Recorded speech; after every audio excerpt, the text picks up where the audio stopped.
صحیح بخاری حدیث نمبر 4 وحی کی ابتدا۔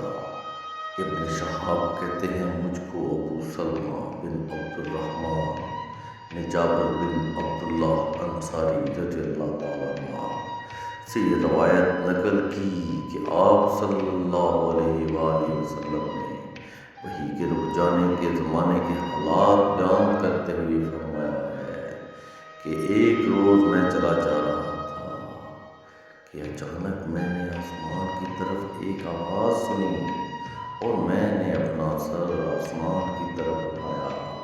کیا دیکھتا ہوں کہ وہی فرشتہ جو میرے پاس غار حرا میں آیا تھا وہ آسمان و زمین کے بیچ میں ایک کرسی پر بیٹھا ہوا ہے۔ میں اس سے ڈر گیا اور گھر آنے پر میں نے پھر کمبل اوڑھنے کی خواہش ظاہر کی۔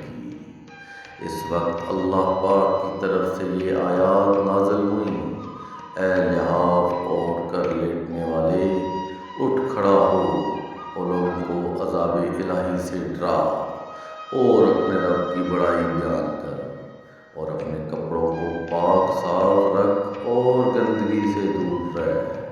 اس کے بعد وحی تیزی کے ساتھ پے در پے آنے لگی۔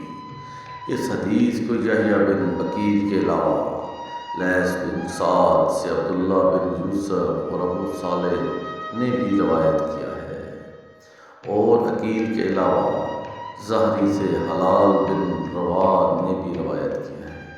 یونس اور معمر نے اپنی روایت میں لفظ فوادہ کی جگہ بوادرہ نقل کیا ہے۔